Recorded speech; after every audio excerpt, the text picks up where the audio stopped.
After almost 3 years, ALGS will finally have a new map on rotation, and that map is E-District. So what's going on here is, instead of being 3 Storm Point, 3 World's Edge, it's going to be 2 of each, including E-District now. Now I'm just going to say right off the bat, this is probably one of the best things ALGS could do, at least especially from a viewer perspective, because 3 years of the same 2 maps, and those maps barely get reworked, especially World's Edge. It just got boring. It got boring. If you're a pro player, this is nothing but a great opportunity. Every pro team has years on those other 2 maps. E-District, it's new. And if you figure out this map better than everyone else faster, then, I mean, you can go from a mid team to a top team just from one map. So let's just talk about this map pick. If you have a problem with E-District being added to the rotation, I'd wonder why. Because obviously you can't expect to play the same 2 maps forever. And if you had to pick another map, what else would you pick? Broken Moon? Broken Moon isn't the worst by far, but just me personally, from a viewer perspective, I don't even want to watch Broken Moon as much. And I think pros would probably agree with that as well. I think maybe one issue you could draw from this is that they are pulling this out at ALGS Champs rather than starting with Split 1 next year. Because if you think about it, you know, Split 1 and Split 2 lead into Champs, and then you would expect it to be a similar landscape by then. And then introducing a whole map is not really indicative of the previous year's performance, like you would expect from Champs. Maybe that's just like something I made up or something, but it kind of feels like that's how it should work. But, you know, I'm not going to complain. I can see if you're a pro and you just really suck on this map for some reason, you're going to Champs and now you have to play a map that you suck on. I can see how that'd be frustrating.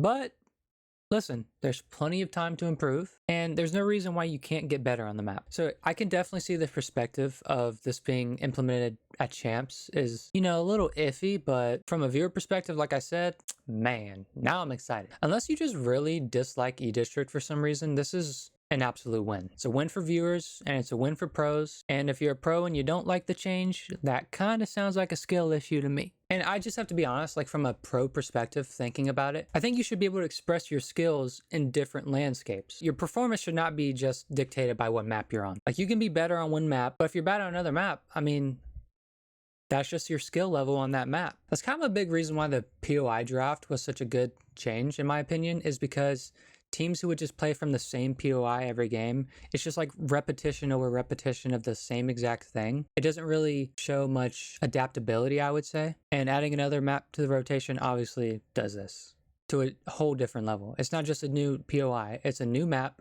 with new POIs, and you're not going to be playing the same ones every game. So yeah, I think in general, adaptability in teams will shine here, and it'll be shown in a way that we haven't seen in a while, since World's Edge and Storm Point, everyone's just so used to it. Now, while I am happy about this change, I do wish Apex in general would do more effort in terms of like updating and improving the maps that are already in rotation. Like, they do it sometimes, but it feels like it's very rare. It kind of just feels like the content drops in general are pretty weak.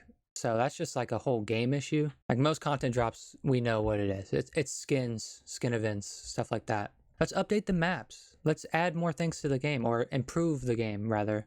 You don't have to add things, you can just improve it. I mean, they make one change, like the Valkyrie update, and I'm like, oh, it's crazy. And it's like, yeah, it's crazy compared to what they're doing. Like, when's the last time they updated World's Edge or King's Canyon? It feels like it was so long ago. I feel like the last World's Edge update was like the Monument and stacks and stuff like that. Well, that's kind of a different topic, but you know, I'm just saying what I'm saying. I did see people saying how there's only 16 POIs on this map, and obviously there's 20 teams. And while the other maps definitely do have less POIs than teams, that is notable. I haven't watched a lot of BLGS scrims because, you know, they get a little inty. So maybe I'll need to look into that and see how the games have played out. And obviously, on an actual game day, we all know it's different. So that is a concern. So aside from that, and the general timing of being champs being a concern, this is awesome. Let's just be honest, this is good. So, good job for the decision. Appreciate you.